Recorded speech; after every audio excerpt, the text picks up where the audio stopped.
Donnie Glover Show. Be more.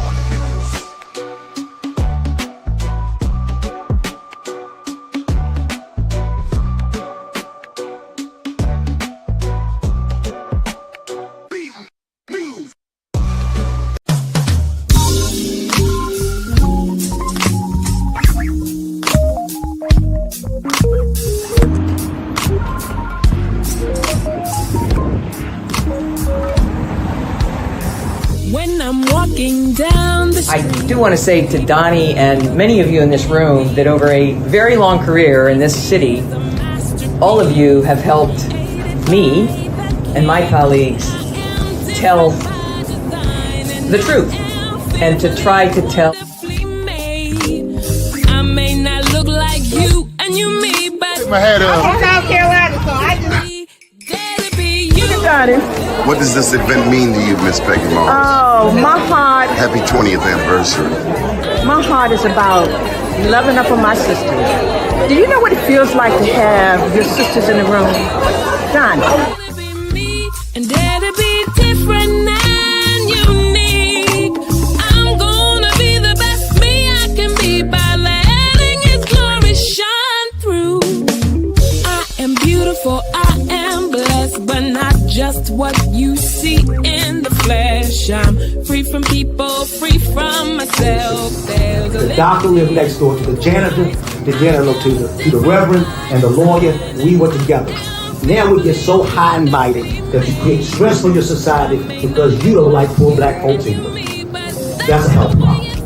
Get yourself together so I can stop being taking care of geriatric people and get back to pediatrics. I thank you, Doni, for all you've done. Let's keep doing it all the more. letting His glory shine through. Dare to be you, dare to be me, dare to be different and unique. I'm gonna be the best me I can be by letting His glory shine through. And I dare you, I dare you, I dare you to be you. First name's Donnie, last name's Glover. Entered the winning for the long haul, baby. Good morning, Miss Catonsville. How are you? I'm doing fine. How are you? I'm doing good. So you are in Maryland. I am. I am in the Catonsville area. Okay. Yes. And Sierra, welcome to the show. You also do a broadcast, a podcast? Yes, called The Bottom Line Is. So on all the major streams, YouTube, Facebook, Spotify, all that good jazz. How did that come about? Well, actually, it's funny because I never actually watched a podcast before doing my own. And last year for New Year's, God just spoke podcast. I've always wanted to be like a talk show host or just basically talk. I have the gift of gab, I guess. And I wasn't sure how I was going to do it, but I came in full force and now I'm on season 2. And I'd like to describe my podcast as think of going to a happy hour with one of your friends that you haven't seen in a while. And when you do chat, you're going to talk a little bit about everything, your relationships, marriage, your job, your health, etc. So I try to do, focus on those type of areas in my podcast, relatable topics. So where are you from? Tell us about yourself. Yeah, no, for sure. So in addition to the podcast, I am an HR exec and HR consultant. I have my own HR business called Rose HR, which I'm actually merging to my next venture of being a caregiver coach, because I've been doing HR for 17 years, but I also have been doing in tandem caregiving for 15 years for my great grandmother and my grandmother, having them both at the same time, now just having my grandmother. So it's been a lot of dedication, sacrifice, etc. In getting all that done. But that really defines my life outside of social. That's enough. How did COVID impact it?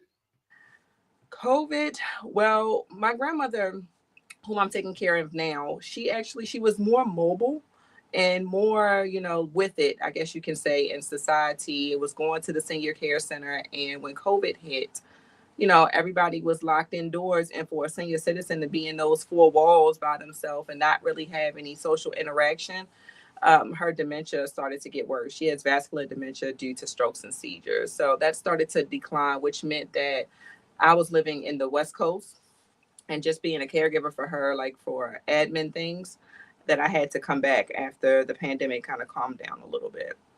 To Are be you are you the only grand? No, I get that question all the time. I'm actually the oldest, but I am the main grandchild that assists.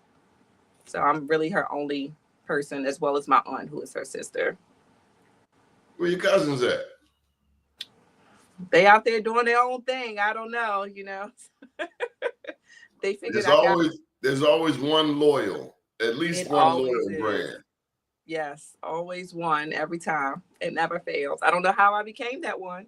Somehow I think my grandparents did some type of mojo. They, as a child, they were grooming me, having me in my little doctor bag to be in this role. So, and here I am.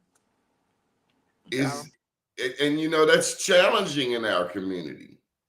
I guess it's challenging in any community, but no, for sure. And I didn't realize until this year the amount of caregivers in the US. And so I did some research and some statistics, excuse me, and it was 53 million caregivers in the US.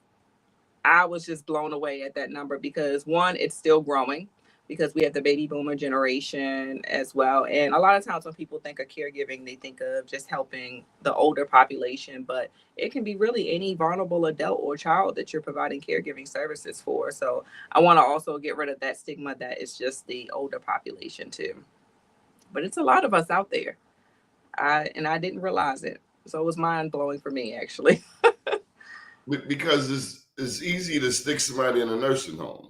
It is. And I do feel as though if I was not around, that is what would have happened to my great grandmother and grandmother as well. My great grandmother had breast cancer 3 times while I was taking care of her. So she was definitely a fighter. But I know that if either one of them had went into a nursing home, they may have made it maybe 6 months, because I know I've had some challenges with the nursing home. So I've made it my mission, and it's less stress on myself to keep them out of there. As long as I have power in my body to do so, I'm going to go ahead and make that happen for them and, keep their life as normal as possible. But that means sacrifice on your end. Yes, it has been a sacrifice, in doing some of the things that I had hoped to do as far as my career and moving. And I never imagined that I would still be in Maryland. I love Maryland. But I had envisioned staying on the West Coast. I used to live in Vegas for a few years, again, prior to the pandemic, and having to move back. So I would like to go back, but, this is just what you have to do. And I feel like, you're going to be blessed in the end. People tell me that since I was a child, oh, you're going to be blessed for what you're doing. But I don't do it for that. I do it because these are the people that I love. And, I try to help everybody out because that's just how I was taught. So Miss Corporate America, what's that? Miss Corporate America has been around for 10 plus years. And this is the first time that they're doing it on the local level. So Maryland is actually the premier state, the pioneer state of all of this. And the purpose of Miss Corporate America is basically women leaders in the community, to empower them, give them more of a platform to speak about certain things that's going on in the community. The qualifications were we have to have 5 years of professional experience and 2 years of community service. And the event will be held March 22nd at the Baltimore Hilton. How'd you learn about it? Social media. I was just scrolling on social media a few weeks back. And you know how the ads come through on social media. And I was like, oh, what's this? So I clicked on it and learned more. And I was like, oh, this looks like something that I would like to be a part of. And, help to amplify my voice in the caregiving community, which is what my platform is about, caregiver advocacy. And so I clicked on it, I applied, and I was admitted to being a contestant. And so it's about 9 of us now, and we all represent different areas of Maryland. So you have Miss Towson, White Marsh, Hartford County, Baltimore County, and Chesapeake Bay. And I may be forgetting one, but what about Baltimore City? No Baltimore City to my knowledge. What? I know. Yeah, I don't think they went about trying to find a particular person for each area. It was just whoever came in, you decided how you wanted to identify yourself based on the area that you lived in. But I'll represent Baltimore City. I'm all about it. I'm all about Maryland. So just What you know about Baltimore City? I'm not far from Baltimore City. So, I mean, you're around it all the time. And, people have such a negative stigma, unfortunately, on Baltimore City. And Baltimore City is a beautiful place. So, and it's unfortunate because I know people talk about the harbor and all these other type of things. And it's like, no, I love my city. I love Baltimore. And people looked at The Wire, which I never watched. And they just put that stigma on us, which is a shame. What they say about Baltimore? They talk about how, unclean Baltimore is, or the crime. A lot of people will say to me, the squeegee boys. I'm like, okay. Things that we're all working on, and the violence and things like that. And, I know we have certain measures in place that the mayor is doing to hopefully combat that. Time will tell, I guess, with that during his tenure. But I don't know. I think if people really took the time to really explore Baltimore, which I have had some friends do that, they're like, oh, it's really nice down here. And that's it. Just, you have to take the time to get to know it. It's anything. Don't judge a book by its cover. Where did you grow up, Sierra? I grew up in the Randallstown area for half my life and then transitioned to the Catonsville area. Does politics come into play in the Miss Corporate America? Good question. Not in this particular pageant. For this, the criteria is we have a panel interview, and that is 40% of our score. A pitch talking about basically why you want to be Miss Corporate America, or why you deserve to be Miss Corporate America. That's 30% of our score. And then formal wears, the last 30%. Now, I know most people are used to in pageants having like a talent, a swimwear. This is really just focused on corporate women and what we're trying to do out in the community and from a professional platform. Is there a Mrs. Corporate America? I don't think that they put that. They just only had the ambassadors. I have seen in the past they did Miss Mompreneur, but they haven't introduced that concept here on the local level just yet. So with all of these pageants, who are the judges? They actually have 7 judges. They have business owners. They have a former Miss DC. Yeah, Miss DC that went on to compete in the U.S. pageant. And I think they have one politician, and then they're going to have some special guests, which they haven't revealed to us just yet. But we have 7 judges. They all are going to get information about us, and we won't unfortunately meet them, obviously, until we do the panel interview. But you got to have an odd number for judging purposes. Any challenging topics or areas that not that they have deals closed. with? That's the one thing about it being the first, Maryland being the first pioneer state, is a lot of things are, still getting worked out. But whoever does win this would go to the Nationals, which is in Orlando at the end of June. But nothing at this time that has been brought up as some type of challenging topic or anything like that. So it's really about us coming together, all of us contestants, and building a sisterhood in hopes that, it doesn't stop here as far as our communication, kind of like a sorority, I guess, if you will. So hopefully our communication will continue after the pageant, where we can continue to support each other in our endeavors. So I was checking out your podcast yesterday. Oh, yes. Thank you. And what I was listening to was about women's empowerment. Yes. I just actually had a live episode this past Friday on colorism from the women perspective. And that's the one. Yep. That's what I figured you were referring to. Yes, that was a very interesting topic. And I chose that because I know it's a very controversial topic, and I thought it would be a good way to end Black History Month. And so I had 4 panel guests on with me of different shades of brown, giving their their story. I had one person from Ghana, and she was basically talking about, how people would stand in the sun just to get darker, or, how you would be treated because you didn't look of a certain color in that country before she came to the US. Or I had one person that was an African American history teacher on there, but she is Black and of the Muslim culture. And she was giving, her take on the things that she's experienced. And a lot of them actually shared their colorism experiences starting within their family, which was mind opening for me because I just took it as, colorism effects from the community, your workplace, etc. But a lot of the light skinned women that were on the panel did share experiences there with their grandparents, talking about, trying to keep them away from the dark skinned cousins or siblings or anything like that. And I couldn't even believe that that was happening and that was being taught at that young age. So that was mind blowing, but it's definitely a good episode. I think that everybody should watch because you get different perspectives. And I encourage people to, write their story, share their story, in hopes that we can probably do another live, a part 2, if you will, on it to get more experiences. I was thinking about doing it from the male perspective for another live coming up. What is colorism? Colorism is basically being treated, and some people, we did have a guest that compared it to racism, which it can be compared, but not really. But colorism essentially is being that token or being treated differently because of the shade of color that you are. So light-skinned women, because they are fair-skinned and close to white, sometimes it's perceived to get more opportunities and advantages than, let's say, medium brown or dark-skinned women.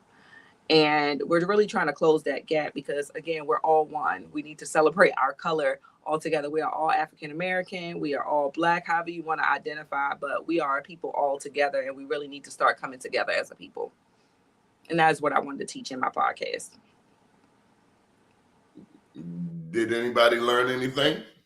I think so. We did get a lot of feedback, a lot of views, and I'm hoping that more people tend to comment and share their experiences in the live. That is the beauty of the live, because as people comment, then we can address their comments or concerns right then and there, as opposed to, my other recordings. Prior to this, had you experienced colorism? And that's one thing. It was me and a panel guest. We had talked about, I think that because I'm such a positive person, and that's not a bad thing, I think that oftentimes I can be sometimes naive and oblivious to certain things that are going around me. And I couldn't say per se, I facilitated the conversation if I actually had that experience. And with that, my family has done a great job at, like, I guess you could say, shielding us from those type of things. But the only thing that I could say that I experienced was on the job, holding a high leadership position. But see, that's not so much colorism as it is racism, because as everybody knows, Black women that are in leadership positions have to work twice as hard to be recognized, to be taken seriously. And that's a lot of what I've experienced on the job. People calling me abrasive and things like that, which we did highlight in the podcast. And it's like, well, I'm just saying anything that the next person would have said in advising you if my job is to mitigate risk. And I'm saying it in the most professional way as possible. Why am I abrasive? Because you disagree with what I say? How does that make sense? Is it so? Mm-hmm. You ever heard of Willie Lynch? No. But you heard of the Million Man March? Yes. The Honorable Louis Farrakhan shared a speech Mm-hmm. about Willie Lynch. Some say it's fictitious. And what was it about? Willie Lynch was a slave owner advisor. He was a consultant. Mm-hmm. And he sat on the banks of the James River to slave owners as they looked at all of the Black people who were hanging from trees. He says, "You're destroying your product. Yeah. I'm going to show you how to keep these Black people divided perpetually." Mm-hmm. You turn the light skin against the dark skin, the east side against the west side, the old against the young, the male against the female. You keep these isms going and they'll be perpetually divided forever. So you're saying like that's where it started, essentially. On the plantation. Yeah. Wow. Yeah, I know I seen before I recorded the podcast, what was it, like a slavery sale sheet. I don't know if I'm using the proper term, and the way that it described the slaves, and it talked about, it had colorism marks on there, talking about, light skin, pale, dark skin, and, describing all these different attributes. And that was the first time I seen something like that. And it's just interesting to me how right now in our current administration, and I'm not a politics buff by no means, okay, I'll put that out there, but it seems that, Black history is coming out of the school. And, it wasn't as prevalent when I went to school. We learned about it. Most of the time you learned about it during Black History Month. But if those things are taken out of the school, my concern is for the future generations. If it's not taught at home, how will they learn it and understand where they came from? And that's just going to create, to me, more animosity between the different cultures at a later date. My opinion. May not be true, but my opinion. And so, as it relates to what's going on currently. A big enemy of Black people is the media. Yeah, social media, it's great in certain aspects, but in other aspects, it's tearing us down. No, Sierra, long before social media. Oh, okay. I was just thinking of the now. Okay. Movies. Okay. And how we're perceived and how we, like, our Black actors and actresses and how they're being treated, or you're talking about from a different level? Yeah, how we are perceived, like the first feature film in America, The Birth of a Nation by D.W. Griffith. It portrayed Blacks as scared of our own shadow, buffoonish, real big lips, real big eyes. Is we sick today, master? Right. No, I get you. When that's just a movie. Yeah. But that movie was imprinted in America's mind. Yeah, on how they perceive the whole culture, which is not true. It wasn't. Right. So we first have to learn and know our history. No, I agree. Like the fact that the first Blacks that came to America were not slaves. I heard that. I hadn't explored the topic, but I have heard that before. Oh my God. Yeah. Because it's something that's not taught. It's not taught. You know what I mean? So it's things that you find out just by exploring on your own, because those things were not taught in school, at least on my time. No, they have to be taught at home. Yeah. But there was a Black woman. Her name was Luzia. Luzia. Her bones were found in a cave in Brazil. They did the DNA test. She was a Black woman. She had a full forehead, like Brazilian women often do. And her bones were determined to be 14,000 years old. Wow. Okay. You do know the oldest civilization comes out of Africa. Correct. Yes. The Black woman is the mother of humanity. Yes. Although we're not treated as such, but yes, I do know that. We're the first human beings, the first civilizations. A lot of people want to go to Dubai. Do we realize that Dubai just ended slavery in 1971? No, I did not realize that. This is an education session now for me. No, I did not realize that, but I know that Dubai and how they treat people has come a long way. They will lock you up in Yeah, Dubai if real you don't quick. know what the deal is. Oh yeah. If you shout, you yell, any type of slurs, they're coming to lock you up. So Why do we want to get locked up to a country that just ended slavery? That blows my mind. no, I get Why? Why? Because, oh, Dubai is nice. Mhm. Take your ass on over there and let's see how it work out. Like if a woman Yeah. in Islamic countries, women can't touch men, the security guards, Right. black women sometimes go to these countries with their own rules, Mm-hmm. only to find that they don't care about your rules. No, they don't. They So don't. we are more American than we realize. We are more westernized than Yeah. we realize. We are more entitled. Yeah, it's that line. We look at Elon Musk Mm. and, Yeah. and we see an entitled South African. Mm-hmm. But a lot of us don't even know the history of South Africa. No. How did those white people get to South Africa? And how did they get their hands on all of our diamonds? Yeah. They say De Beers is a girl's best friend. Yeah. Do we really know what De Beers do? No, we don't.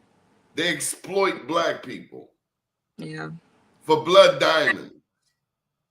Mm. But we want to look cute. No, I get you. I get where you're going. Okay. Let me bring it back home. You ever heard of the paper bag test? Yes. Yeah. You ever heard of Jack and Jill of America? No. Have you heard of the stigma of AKAs historically? Yes. So yeah, with the sororities and fraternities. Yeah. This is what I never understood. And I love my divine nine, my Greek people, power to you. But I've never wanted to be Greek. Mm-hmm. I've always wanted to stay African. Mm-hmm. And my thought is if Africa is the mother of civilization, then why would I want to be a watered down version of Africa? I don't want to be anything Greek. Okay. I get you. Even the word African is a European term. Right. We had our own names like Ethiopia, like Alkebulon. Mm-hmm. So we've got to unlearn a lot of things we've been taught. Tell you something else. Mm-hmm. Do you think black people took slavery laying down? No. I think we fought it as much as we could. Yeah, we were much more than Chicken George Yeah. on Roots. Yeah. That is a movie that I never wanted to watch. Roots? Yeah. I never wanted to watch Django. Did you watch Django? No. I didn't watch it. But I have not watched it. But Roots is definitely one that I did not want to. I guess I'm a little older than you, but when Roots first came out, it was the first time America took a look at itself. Mm-hmm. Yeah, I heard it made big impacts. It's just something that I don't think I could, tolerate it watching. There are 40 million blacks in the U.S. Mm-hmm. Do you know how many blacks are in Brazil? No, how many? 100 million. Oh, wow. So we need to go to Brazil. Those are our allies. Oh, okay. I was not aware of that. So, yeah. Only difference is they speak Portuguese. Mm-hmm. And we speak English. Yeah. Yeah, our history is important because as we learn it, we become empowered. Do you have Native American in your family? I do have some. It's a small percent, and I could not tell you the tribe that we were affiliated with. And so, yeah, I have that and a little bit of Puerto Rican and Irish, but small percentages. And you learned that from Ancestry.com? I know my family telling me that because they took it as well. And my grandmother is half Puerto Rican, and then I also have white in my family. My grandfather was half white, and then on my great grandmother's side, like her cousins, everybody, you know. So that's where I was taught. That's why I said a small percent. By the time it dwindles down to me, and those things as well. But I do anticipate doing the ancestry. I have actually had one for years. I did it on my grandmother, and I never did it for myself. I don't know why. I think that's the procrastinator in me. But yes, I need to do that. They don't have any samples Mm-hmm. of Black Indians. Mm. So they don't even test to see our indigenous roots. Mm-hmm. Could you believe that there were Black people in America before Columbus? I have heard that, actually. I don't know. Where did I hear Could that? that be possible? Why not if we were the first people? So why wouldn't we have discovered it? Or, you know, I mean, we're not going to get the credit for it, though. But yeah, I do believe that statement. So celebrate Columbus Day. that dude was so late. I mean, he was a thief. He was a pimp. He was a con man. Mm-hmm. And then when he came, you know, Black people showed him the way over here. Oh, I'm sure we guide everybody on what they needed to do. That's the thing back then, but we didn't get any credit for anything. Well, that's why you got to pick up a copy of my book. Okay. Pedro Nino Alonso, he's one of them. This book is I Am Black Wall Street, and I look at the history of how those people got to America. Okay. How Black Wall Street got established in Oklahoma, where those people came from. Florida was a very important entry point. Everything happened right there in Florida. Mm-hmm.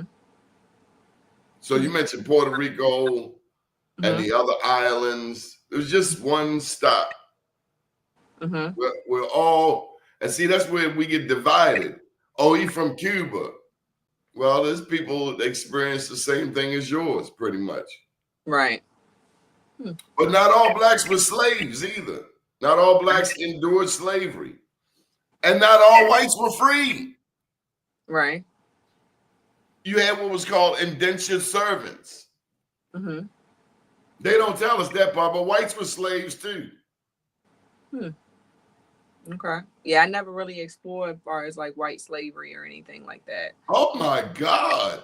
Yeah. Yugoslavia, Czechoslovakia, Slavic, slave countries. Yeah, okay. Yeah, well that part, yeah, I knew. I thought you meant like within the like US or something. That's why I was like, oh, I didn't know anything about that. But okay, gotcha. They tell me the term white people didn't come about until America did. Because prior to that, you were either French, Italian, German. White people is an American construct because white people have always been outnumbered. So that was a way of linking rich whites to poor whites. So there's really no such thing as white people. Well, telling them that now, I don't know how that'll go over. It's the truth. Yeah. I don't know if they'll. And the Black woman is the mother of humanity. Right. It always comes out. It always comes out. Sooner or later, you can't keep hiding the truth. Right. So we try to learn about our history. So back to this colorism thing, what did you conclude? Well, the way we summed it up is basically people need to be of more open mind I think that kind of like along the lines of what you started out saying at the beginning was we're very tunnel vision and closed minded and don't want to open our minds to the different, things that have happened in the past and how they have shaped our future and what's really going on. Because if we're taught one thing in our household, like if a person is taught to be prejudiced or look at a certain race or color a certain way, then that's all they're going to know, as opposed to actually opening their mind and seeing people not for the color of their skin, but actually what they bring to the table and what they do, their personality, their accomplishments, and things of that nature. So that's where we left it. I kind of left it a little open ended because I want to do a follow up. Tell me about the sisters. What are their perspectives on your show when it comes to Black men? Well, we all have a different take. So usually my week one is in regards to relationships, dating, as well. And I did a episode, a live called Does Size Matter? And I picked that topic to get people's attention because people's mind goes to the gutter when they hear that, unfortunately. But this was from the woman perspective, the male perspective, and then I did a co-ed perspective in regards to far as size of bank account, height, how a person looks, like all of these different characteristics of a person, and asking if those things matter when you're trying to pick a mate. And I would say it was probably about 60-40. 60 meaning that people do care about those things, and then the other 40 is, well, I don't care about those things initially. I'm going to get to know you and then make a decision. So that was a very interesting topic. And actually this Friday's episode is going to be with a married couple, and they have been married for 20 plus years. So I'm talking to them about, their love journey, their growth, and how they've been able to keep their marriage stable. There was a time when we were. Say it again. No, I was saying my podcast, it goes from, relationships and dating and trying to meet people to now I'm talking to a married couple. So different levels and, of that life, just because I want to know how I can be married when that time comes for 20 years, because I'm not married. So I want to know. So when that time comes, or I know what characteristics to look for in a mate. Wow. So I'm bringing the heat for season 2. Definitely, I have some great episodes coming up. Last season, we talked about like grief and trauma. We did explore trauma part 2, exploring some, we talked about everything you would need in your life. We talked about fraud proofing last month. And let's see, I have women's health, because this is women's month, the month of March. So I'm going to potentially have another live this month for our week 4, talking about ways that women can, start now and taking care of themselves, because a lot of times, because we take care of so many other people, we put ourselves last. And we really need to start investing in ourselves, so that way, from a health perspective, we can have a great future.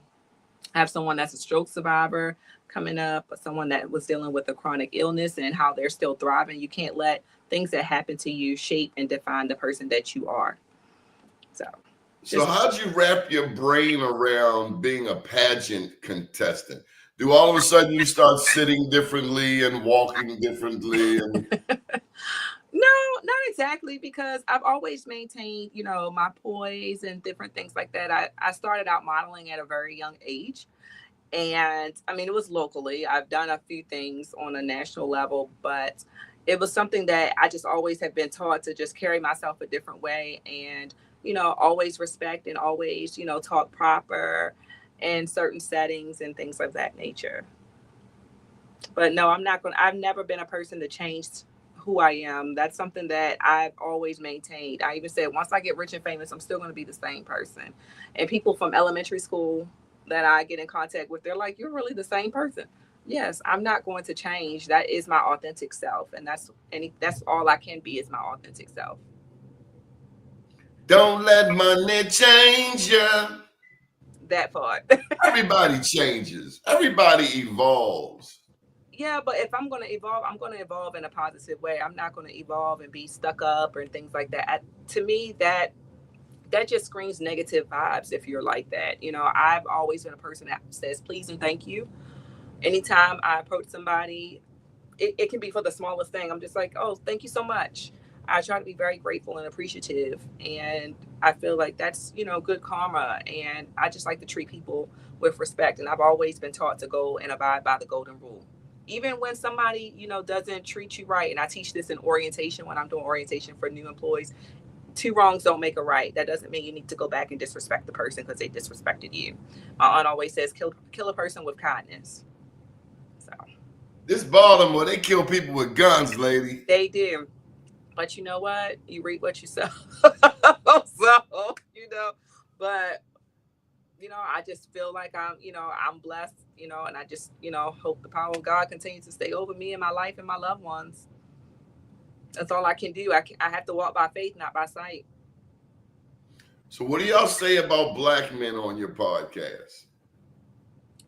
Black men, you know, when I hear that term right now, because this recently happened, it makes me think of it, and it came on the radio yesterday. Angie Stone, her song Brother. I love that song. Yeah, me too. And it just popped up actually on my Apple Music when I got in the car. I didn't even search for it. It just popped up. And I was like, oh, okay, this is a sign. So, but I love that song because it's something that we need to do. We need to build up all of our people. But, you know, our men especially, because you have so many people trying to tear them down and all they hear is a negative. And again, the current administration, again, I'm not a politics person, but the current administration, when they were in place before and all of this racism and differences and all these things come out, and like that target being on our black men, how can they thrive when they constantly have a target on their back? And so we need to do whatever we can to uplift them, educate them, support them. At least that's what I try to do in my family. We have to uplift each other. I agree. I will tell you that after battling the world, the last thing a black man or black woman wants is to come home and be battling at home. No, for sure. I always said in my relationship, when I come home, that's supposed to be my peace. If it's not my peace, then I don't need it in my life. I don't need any extra stress. So when I finish the day and I come home, I want to be at peace. We have a lot of trauma. Yes. Yes. And I tell you this, I've concluded this, Sierra. Mm-hmm. Especially right now with Trump and Elon Musk. If black people, if every black person got therapy, mm-hmm. intense therapy, mm-hmm. but white people don't get therapy. No.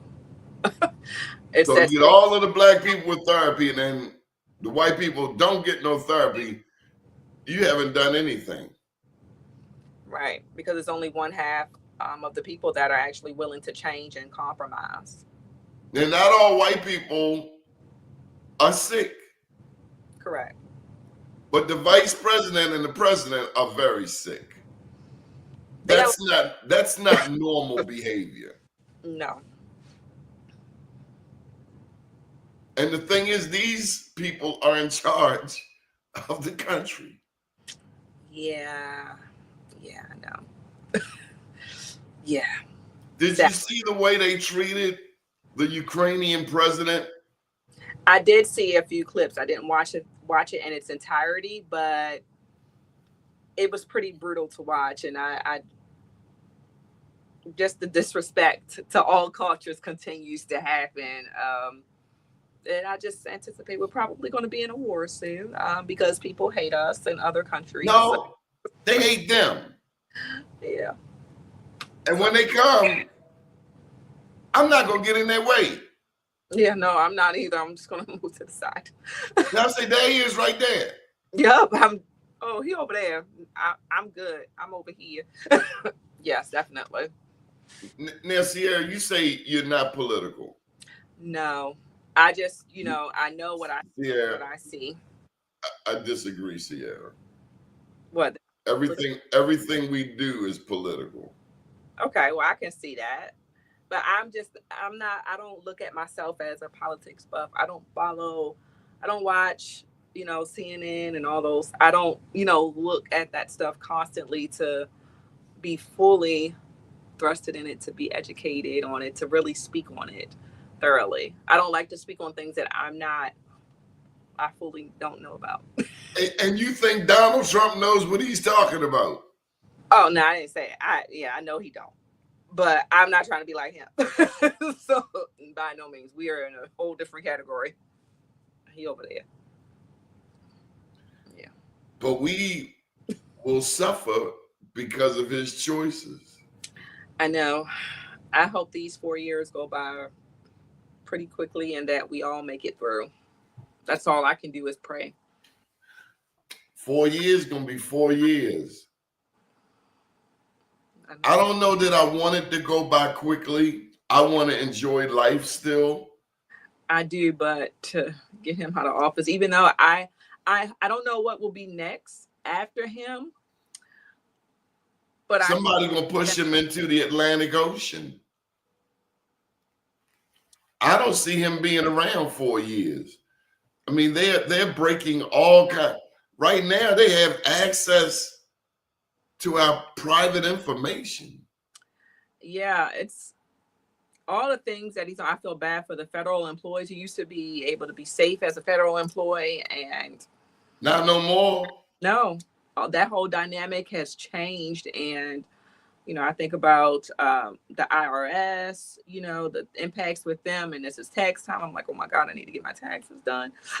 But and then I think because I take care of an older adult, April 1st, Medicare patients will no longer have the opportunity to do telehealth visits, which is very helpful to a lot of people that can't get out. Oh, they know that. Yeah, and I'm just like, so we're just destroying. We're just going to keep on destroying everything one by one. Okay. Yeah. It's ridiculous. You ever watched the Boondocks? I have watched a few episodes of the Boondocks, yes. Yeah, I know there was one episode they did on Martin Luther King waking up out of a coma. Okay. And he went to the club on a Saturday night,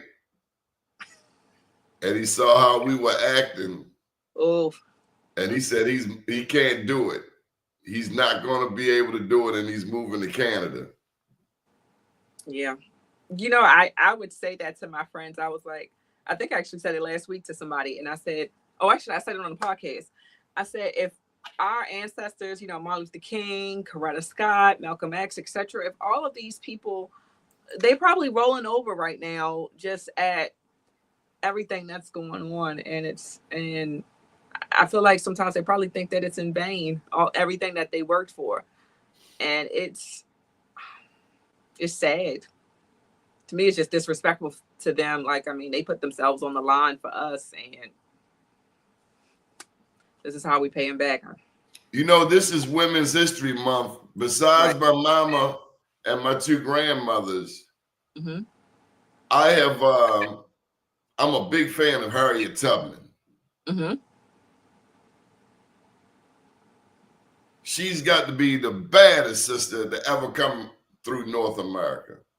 Yeah, she was definitely a real one. For sure. She put herself really out there on the line, but I mean, I look at it as today, like women networking and coming up with a plan. Like we are, she started that. Definitely a pioneer. She had her freedom, but she went back to get other people. Yeah. Sierra, how many of us would do that today? Not many. You made it to Catonsville, but the assignment is to go to West Baltimore, to Monroe and Fayette, and get two people. Are you going to jeopardize your freedom to go get a couple people? Now that's something for me. I'm all about doing that. Like anytime I do something, I'm going to always bring other people in because I want us all to win. And, I'm not a person that's going to gatekeep. No, I'm going to help you. If you need help, if it's something that I can do or somebody I can connect you with, then that's what I'm going to do. That's what I've always been about. So, well, see, that's how we've gotten this far. We helped each other. Yep. So a part of that Willie Lynch thing that Farrakhan had shared was how they turned the men against the women and the women against the men. We black men have in many ways failed you sisters. Mm-hmm. In many ways. Yeah. I and agree. so now that women have more college education, better jobs, it seems like some are on some payback tip for stuff done to their grandmothers and they great grandmothers. Yeah, they take it out on the people that are closest to them as well, unfortunately, when things don't go right in their world. And it's like, like you said, black women, we're becoming more educated. We're, really thriving. And, it's bad enough that we have the other cultures that don't respect us and what we're trying to do. And then, our black men, if they're tearing us down too, then, well, who do we have left to support us? For sure. And, on that note too, I get very upset when I see articles, far as mailing is concerned, where black men are killing, their parents, their grandparents, all because they didn't give them some money, something. It can just be something so small. It's like, so now you're going to be in jail, all because your grandparents didn't give you $20 or whatever the case is. Like, was it really worth it? Like, that's what I really want to ask. Was it worth it? I don't think it was. But if you want to give up your freedom for $20, by all means. It's trauma. It's trauma. Like something just snaps or something. I don't know. But suicide is real in not just the black community, soldiers. I mean, veterans, black, white, Latino, Asian. Yeah. Soldiers kill themselves every day. Yeah. And then you got people who've never been in a war. They've been in the war in the streets. I agree. So we got a lot of trauma. But I want you to know that there are those of us black men who recognize what black men how we have failed the black woman. And we do raise our sons to be better than us. No, and we raise our daughters with more understanding, or we strive to raise our daughters with more understanding than we have in previous generations. Right. One of my best friends, I applaud her all the time. Her son is 13, and he is the nicest black son I have ever seen. And it always puts a smile on my face every time we all go out, because he's so respectable. And, that's the way that I wish everybody would, treat and instill those different types of principles into their black sons, because, they go out on, dates, teaching him how to treat a woman, all that chivalry, everything. And, he does it, and he has a smile on his face, and he's the sweetest kid that, one of the sweetest kids that I've ever met. And I love that for him. And I know that he is going to make us proud as he continues to grow up. Is his father in his life? Yes. See, that makes a difference. In our community, we have 70% single mother households. Yes. Now, she is a single parent household, but his father is in the picture and sees him every week. So, which I'm grateful for. But I know that she herself works very hard to make sure that, he has everything he needs. And that's what we do as, black mothers. I'm not a mother myself, but I see it. I have a lot of friends that are single parents, and, they work hard, not only for themselves, but really for their kids, and that's that sacrifice and making sure that their kids have what they need and, are involved and get into different things of life, far as like being involved in the school, being involved in extracurricular activities and running back and forth. And just, I love to see it. I have a couple of friends like that, they take the time out to make sure that their children are cultured, if you will, that they're exposed to so many different things. And it's a sacrifice for sure, financially, and a sacrifice of their time. But, they do it. And, I look up to them for whenever that time comes for me to be a parent. I'm like, I want to be like you when that time comes, because just keep on passing the torch down. And, so many kids, when, the way that a kid is raised, when they become a parent, you don't realize your kids are watching you, or taking heed to what you say. I find a lot of like my mom's characteristics in myself as I have become an adult. And, I know that my mom always taught me to learn from her mistakes and, et cetera, understanding that I'm going to also make my own mistakes that I will learn from. But when I have a child, the same thing. I want to teach them and make sure that they grow up to be reputable and respected people in the community as well. So it's just like that domino effect. And if we, treat our kids bad, then they're going to grow up to thinking that's okay, that type of behavior. And it's not okay. So Sierra, the number one issue facing our community is the Black man and the Black woman getting married. Yes. There was a time when we were the most married community. Talking about 1950s, 1940s. We were more married than any other community. Yeah, and that's what I think of back in the day, love. Like I seen my great grandparents who were married for like 60 plus years, and I used to say, "Oh, I want that kind of love. I want to be celebrating my 50th anniversary." We all do. Yeah. But then America started to permeate our traditional values. Right. And we lost a lot of who we are. So what I'm getting to is you got 70% single mother households. An elder gave it to me like this. We only got a couple minutes. An elder gave it to me like this. As you're choosing your spouse, you have to find out your spouse's relationship with their father and their relationship with their mother. I agree. Because if you have 70% single mother households, then quite possibly you got 70% of the men who have not been influenced by a man.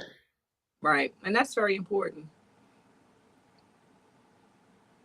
Where you get this more emotional man is more like his mother than his dad, because he really didn't see his dad much.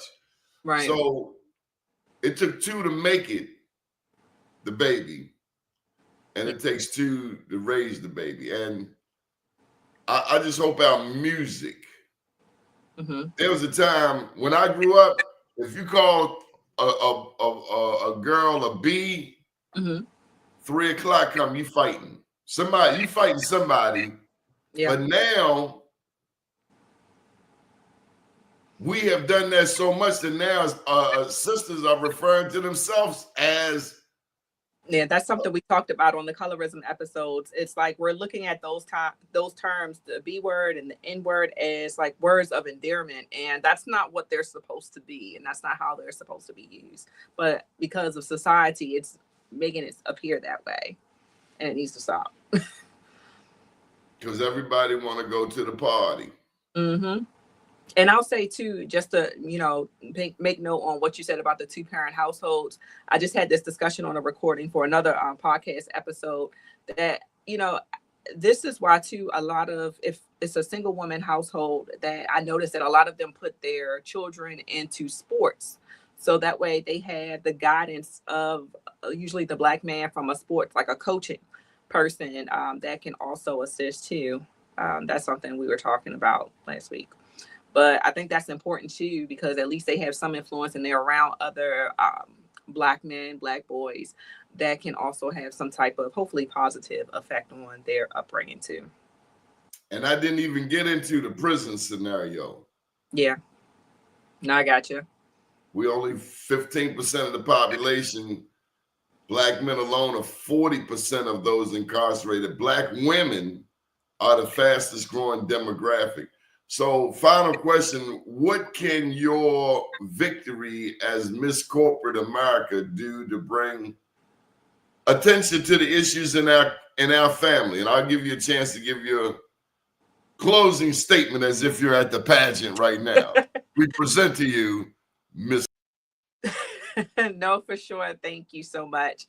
So, again, my platform is on caregiver advocacy. And as far as what I can do, all I can do is continue to coach and help. And I think about the older generation and trying to preserve that type of generation in hopes that they can still make some type of impact on our younger generation. So many people are close to their grandparents. So, I take heed to that and what they do, because grandparents are important. I always felt like grandparents they shaped me as I was growing up and in the community and keeping me involved.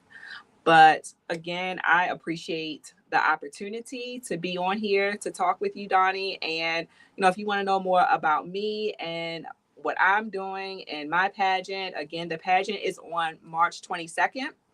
If you follow me on YouTube, Facebook, or Instagram, I'm at CECTHEDIVA, and that's D as in David and V as in Victor. Or you can look up the bottom line. What was the name of that again? What'd you spell? My tagline, if you will, or my handle, I'm sorry, on social media is CC the Diva. So CECTHEDIVA. So I was going to ask you, who is CC? Is that Sierra? That's my nickname. Sierra, my nickname is CC, and then far as Diva, it stands for Divine Intelligent Vixen with Attitude. Well, you go ahead now. Now, do people vote somewhere? How can people? So if you go to my page, you'll also be connected to and click on my link tree. You'll see where you can purchase tickets for the event, as well as visit their social media. So we were creating media videos to talk about our platforms. They will be posted on the social media sites, which people can vote for. That is a subcategory award that can be won, but it also gives you an opportunity to see all of the women, and what we do in our community. So, and that handle is md.misscorporateamerica on Instagram. When I heard the title, Sierra, the first thing I was like, I've never heard of this in all of my life. Who came up with this? And so the creator, her name is Anissa, and the purpose of her creating it is, again, to give a platform to Black women. We have to, again, work so hard, and yet we're so multifaceted and have. A Black person founded this. Yes. Yep. Oh. Okay. Yes. And she has, African Americans on her team as well that have created this, and it's open to all women. It's not just Black women as contestants. So it's people of all different backgrounds. You ain't got to explain that, because I'm looking out for us, because clearly other people are trying. I'm glad to know it's Black owned. Yes. Or Black founded. And no slight, but we done played that game over there. Yeah. And it don't work. No, I get you. Yeah. Yeah. So, and for me, this is a full circle moment. I've only done one pageant, and that was when I was 4, and someone of a different race won, and that was the popular race at that time that won. And so my mother gave up, and my mom was young, and so I was just like, well, why'd you give up? I was like, this is 1990. I mean, those things are going to happen. You got to keep going. So for me, it's also a full circle moment to have this opportunity again and run it, my campaign, the way that I want it to be ran, and be able to say the things that I feel that need to be heard. You can always start your own pageant too. Just want you to know that. No, for sure. I have a lot on my plate, but we'll see, maybe down the line. CC the Diva, thank you for joining us today. No problem. Thank you so much for having me. Take care. Good deal. Good morning, world.